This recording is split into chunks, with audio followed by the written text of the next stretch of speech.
I get them, in my inbox. It's crazy. Yeah. Yeah. Talking to the mic, let me see if it comes up. Hello. Yeah, that should be alright still. Hello. So, October Red Boxing. We're going to go straight into it. It's took me like 800 years to get here. But to be fair, it's long overdue. So, October Red Boxing here with heavyweight.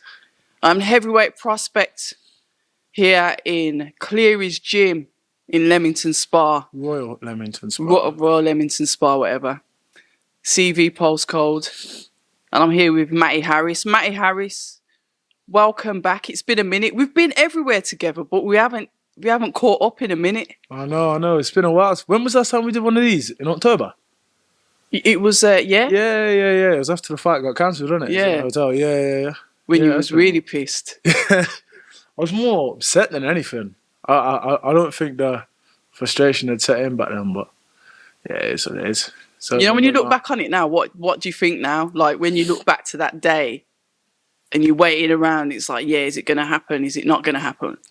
Do you know what? I think that I just hope he gets found to be innocent. Fair enough. We'll leave it there.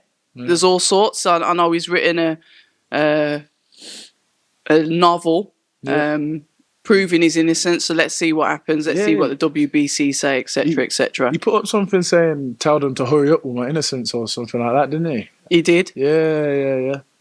Well, as I said, it seems like if he is innocent, it seems like a whole lot of fuss over nothing. But it's boxing, isn't it?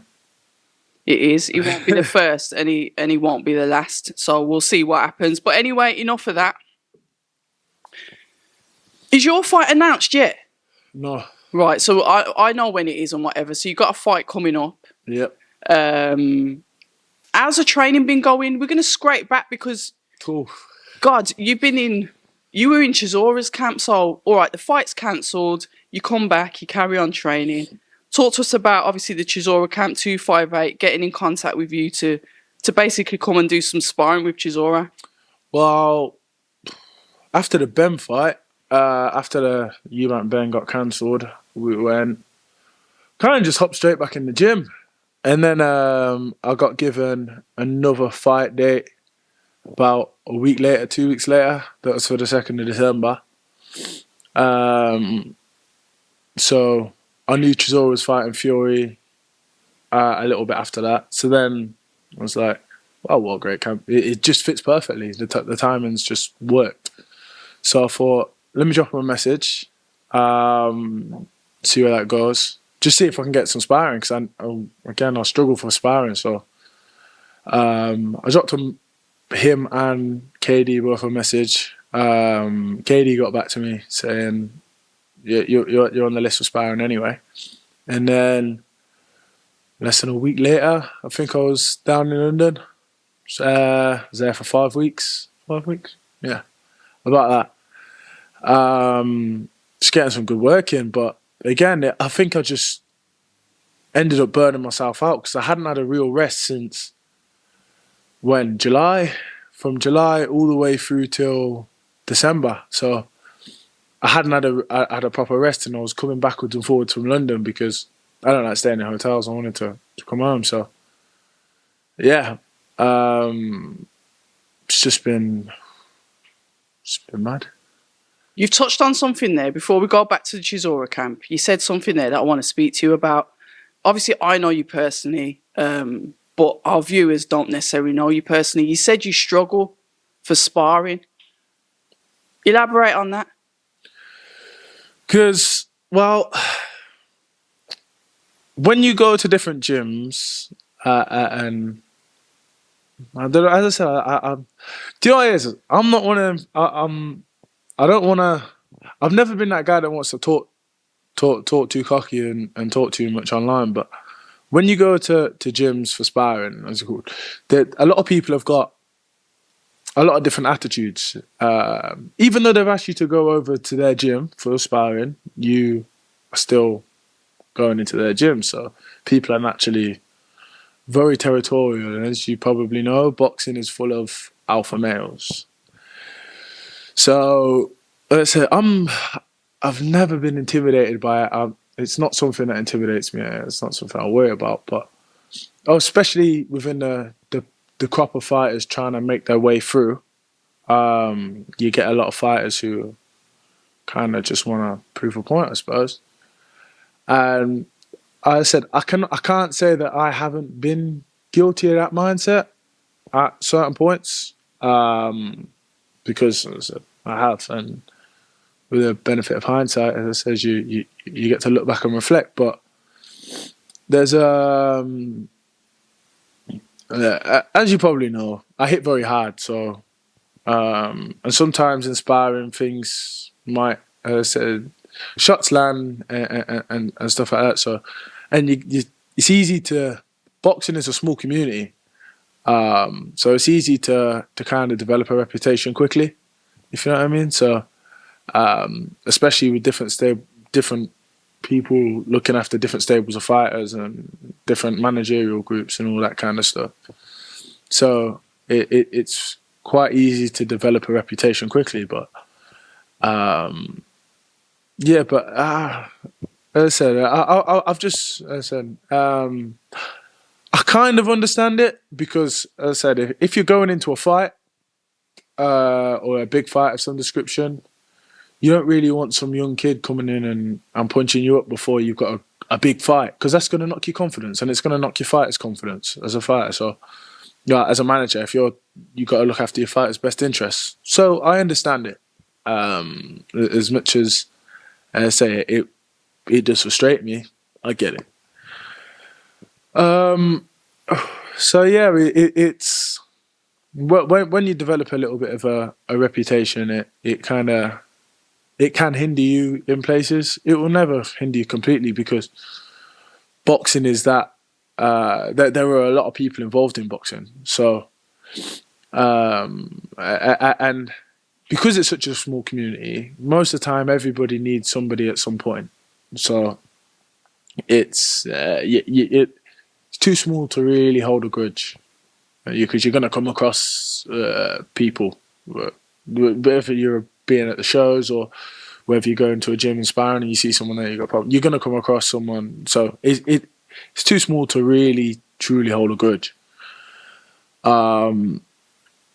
So yeah, I have been struggling and I haven't been struggling, but as I said, even getting sparring with other prospects and people like myself, I can understand it why certain coaches don't want me near their fighters, because at some point I might have to fight their kid, or might knock their confidence for when we have to fight.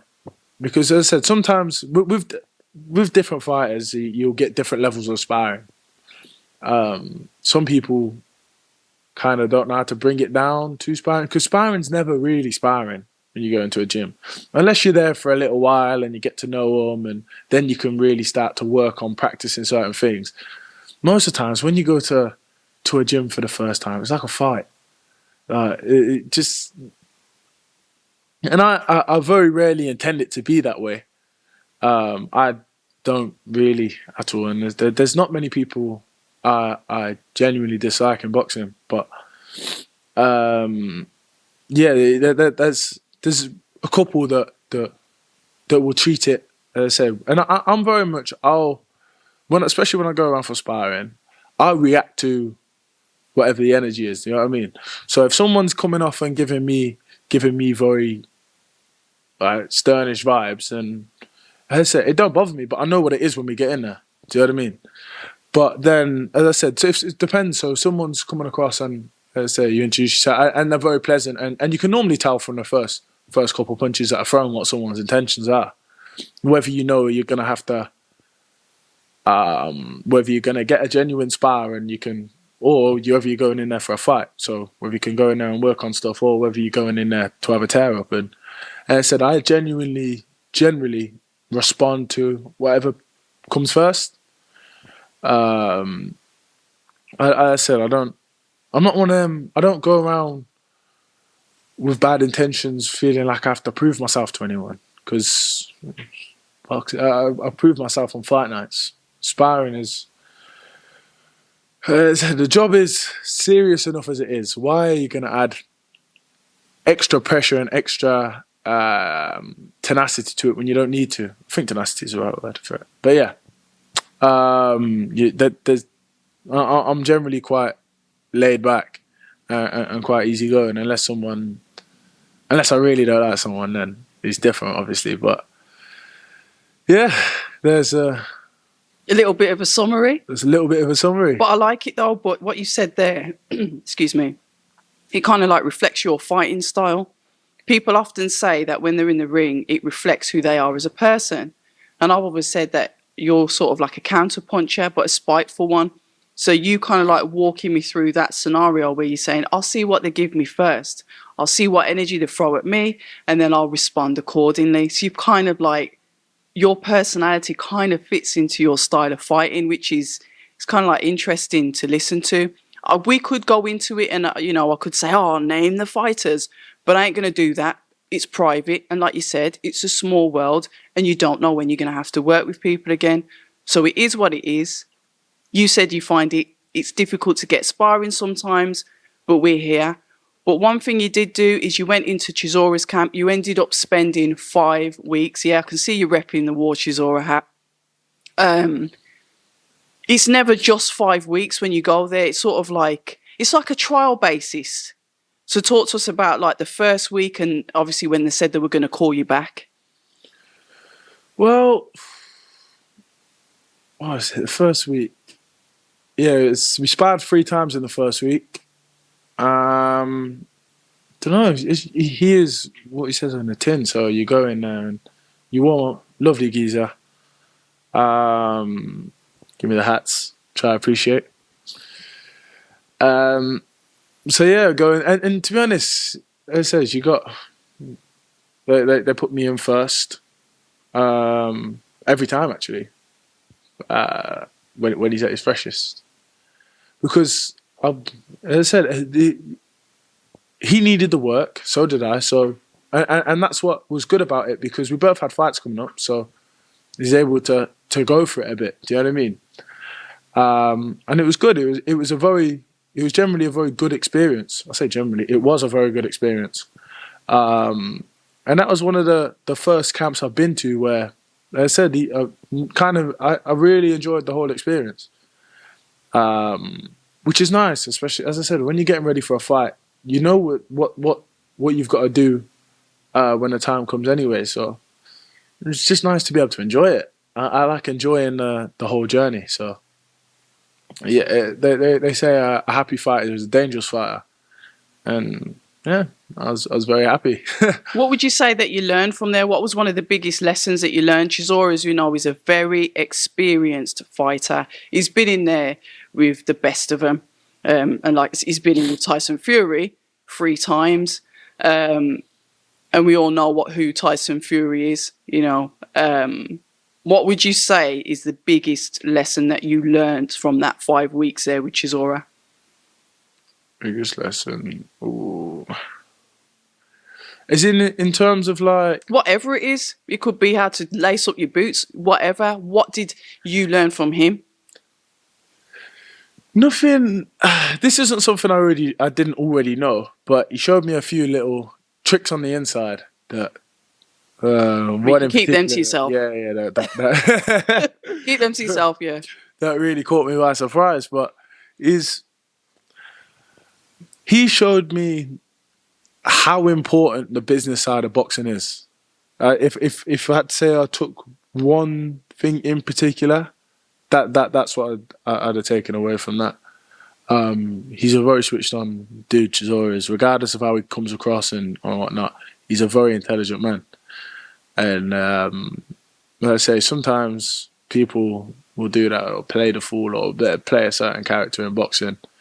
It's showbiz, you know what I mean? So some people, and there's a reason that he has such a cult-like following, because people love the character of Del Boy, War Chisora. Do you know what I mean? So he really showed me the business side, and he's such a generous guy as well. That's what got me. Is behind, as I said, off camera, you see it. Well, obviously you've seen the videos, throwing tables, slapping people, throwing glasses. He does all sorts. He's an utter, but And he is genuinely a bit nuts. But he's such a genuinely nice person. And that's what boxing's about as well, because again, it's a hard sport. And it's mostly with the fighters you'll get is they're generally quite nice people. And I think that's why a lot of them are in the positions that they're in, especially towards the top end of the spectrum, is they're actually very nice people, and they like to kind of, you see it in the way that they speak and they conduct themselves outside of the gym.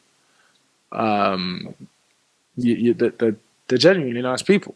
To them, boxing is a job. It's what puts food on the table and whatnot. So they have to be whatever when around that. But when they're outside of that, they're generally quite nice. You mentioned to them that boxing is a job. What is it to you? It's my life.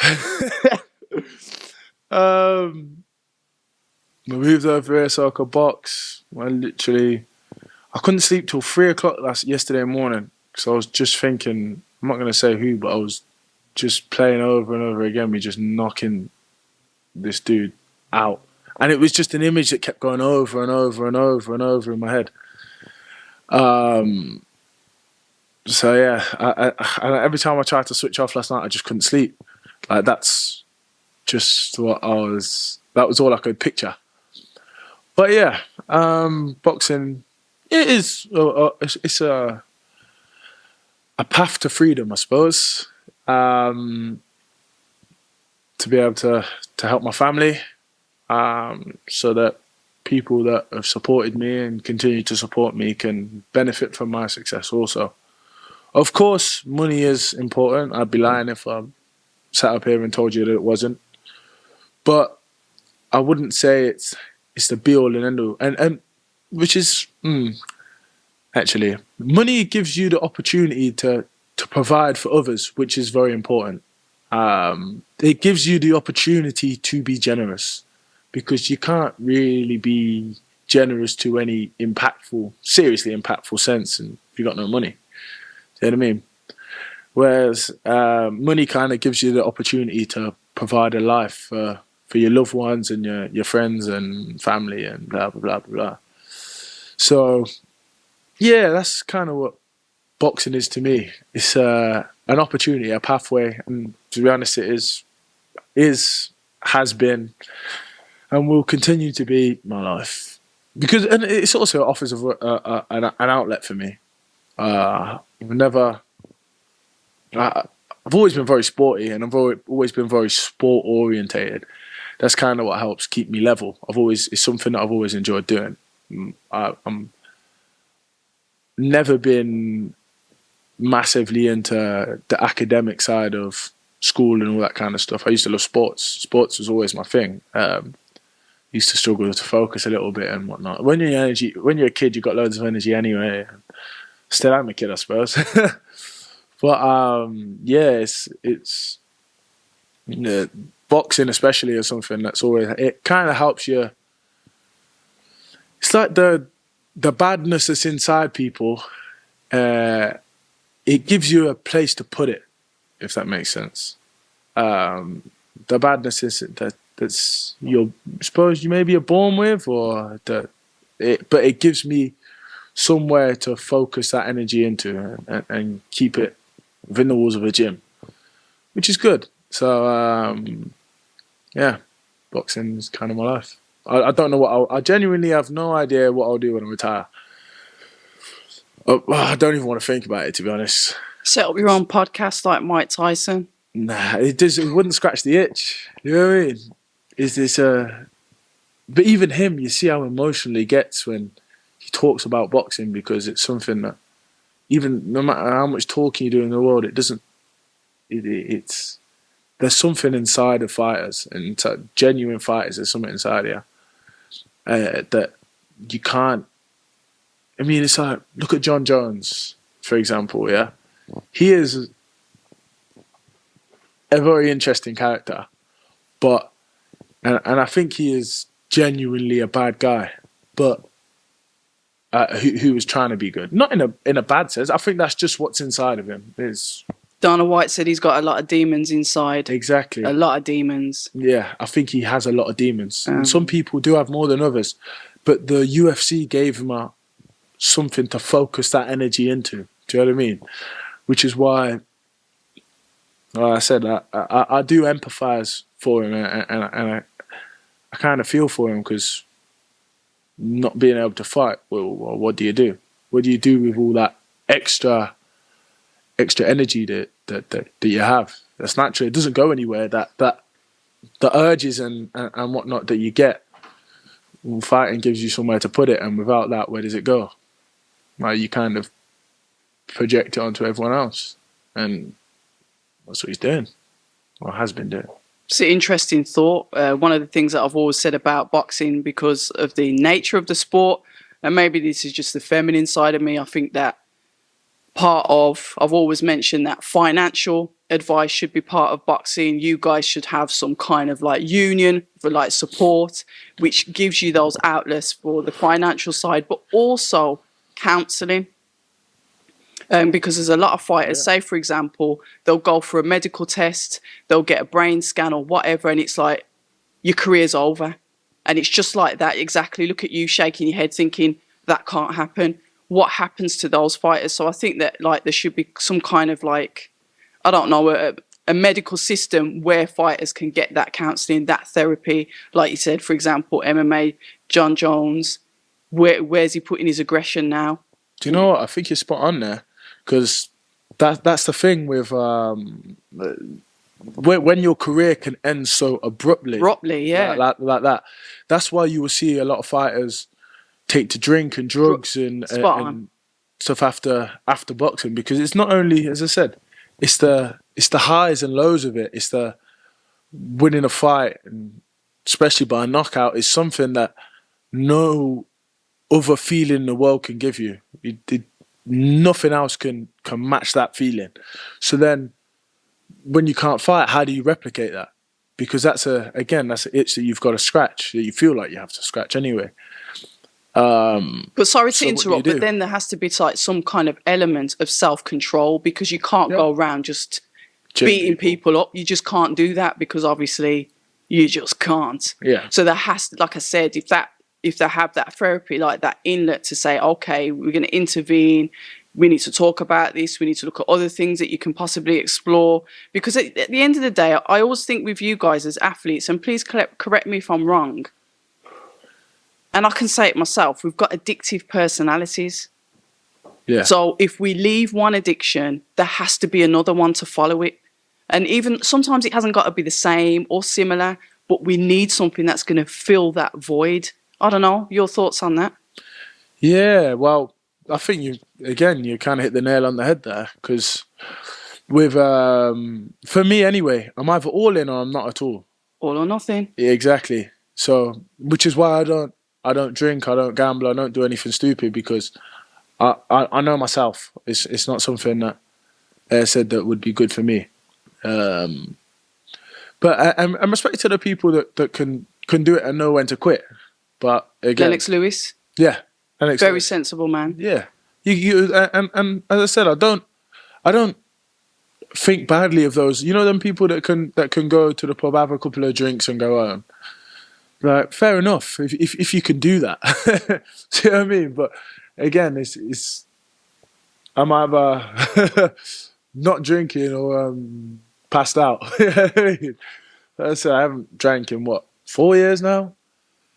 Coming up on 4 years, I think. What, when you were 12? Nah, 19. I mean, I had a good from when I was 18 to about halfway through 19, I think. Kind of just said, nah, you don't need to. And that's kind of when I put everything into boxing. But yeah, it's a good point. Like, I think that, to be fair, even for me anyway, I don't see there's any way counselling could kind of. You'd have to give it a go at first and see what kind of works. But you'd be surprised what therapy can do. I don't know, but it's maybe.